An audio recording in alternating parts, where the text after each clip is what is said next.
Il y a bien longtemps vivait un roi. Il était bon, juste et profondément aimé de son peuple. Non seulement les humains, mais même les animaux lui faisaient confiance. Parmi tous, il avait un ami spécial, un perroquet sage et loyal. Ce perroquet n'était pas seulement un animal de compagnie, il était le compagnon du roi, son réconfort dans la solitude et son guide de confiance. Un jour, le perroquet dit doucement : « Votre Majesté, puis-je rendre visite à mes vieux parents ? Je reviendrai dans quelques jours. » Le cœur du roi se serra. L'idée de rester ne serait-ce qu'une minute sans le perroquet le rendait triste. Pourtant, le regard lourd, il dit : « D'accord, mais promets de revenir bientôt. » Le perroquet s'envola, traversa de nombreuses forêts et atteignit enfin sa demeure. La vue de ses parents le réjouit, mais au moment de partir, ils pleurèrent. Ils lui offrirent un fruit magique et dirent : « Donnez-le au roi. » Il rajeunit les vieux et guérit toutes les maladies. Le perroquet, tout excité, s'envola, serrant le fruit fort. Mais le voyage était long et il se fatigua. Il se reposa donc sous un arbre et s'endormit rapidement. Juste à ce moment-là, un serpent venimeux arriva et mordit le fruit, puis s'éloigna en rampant. Le fruit était devenu venimeux, mais le perroquet l'ignorait.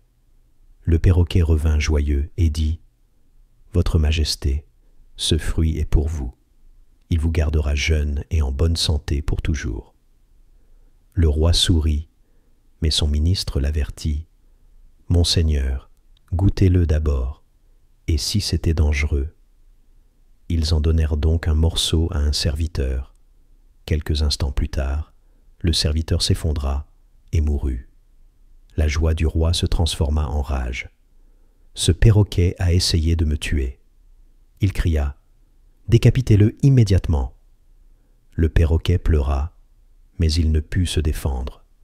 Des larmes coulèrent sur ses joues, et bientôt, sa vie prit fin, sans justice. Le fruit restant fut jeté dehors. Les jours passèrent, et un arbre poussa à cet endroit.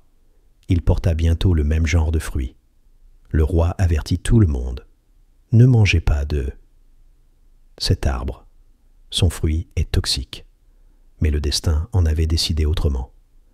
Un jour, un vieux couple affamé passa. Ils virent le fruit et ne purent résister. Ils l'attachèrent et se reposèrent sous l'arbre.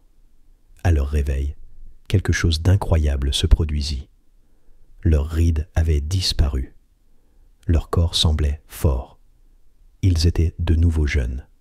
Cette nouvelle se répandit comme une traînée de poudre. Curieux et prudent, le roi appela l'un de ses fidèles courtisans, un vieux et malade. Sans hésitation, le vieux courtisan malade attacha une tranche du fruit. Quelques instants plus tard, à la stupéfaction générale, son dos voûté se redressa, sa voix faible se raffermit, et son visage retrouva sa jeunesse. Le fruit était véritablement magique.